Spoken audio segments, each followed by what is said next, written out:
Alors, les critiques des clients au téléphone, il faut les traiter avec une grande patience.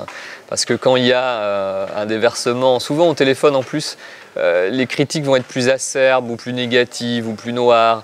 Parce que finalement, les gens se disent je peux me décharger un peu dans ma poubelle, dans la mesure où ils n'ont pas le contact visuel. Donc ils ne sont pas dans une relation classique de, on va dire, adulte-adulte.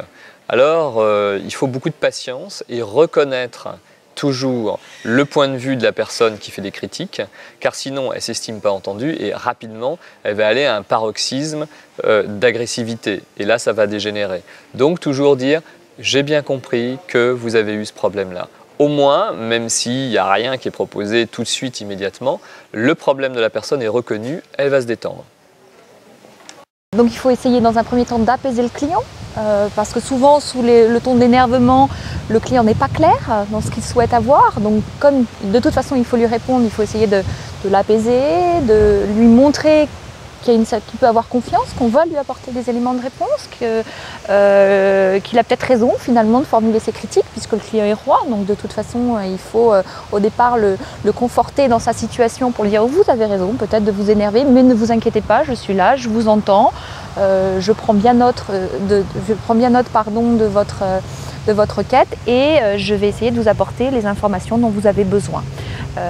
Donc avant d'apporter tout de suite un élément de réponse, je crois qu'il faut déjà remettre le client en situation de confiance parce que si la confiance n'est pas, le climat de confiance n'est pas rétabli, même si vous apportez un élément de réponse, il ne sera jamais satisfait. Donc avant d'apporter ça, il faut rétablir le contact, rétablir cette relation de confiance avec le client et quand vous sentez que le ton n'est plus à la critique, mais de nouveau à un dialogue qui s'est établi, là effectivement vous pouvez donc apporter les éléments de réponse dont le client a besoin. Alors comment traiter un peu les critiques par téléphone? Alors déjà il faut être vraiment à l'écoute de ce que le client ou ce que la personne va vous dire.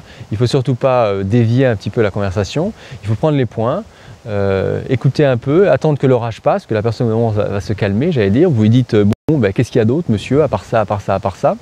Et essayez après de positiver ce que la personne vous a dit. Donc de ne pas être dans une spirale un petit peu négative et je réponds à la négative par la négative en disant c'est pas de ma faute, c'est moi, etc. Mais essayez de dire écoutez monsieur, j'ai bien compris votre problème, je vais prendre note. Alors il y a des points que je ne peux pas résoudre maintenant, mais très rapidement je reviendrai vers vous. Et proposer, j'allais dire, un échéancier de résolution de problème. Et surtout, alors ça c'est très important, dire ce que vous faites, bien évidemment, mais surtout faire ce que vous allez dire.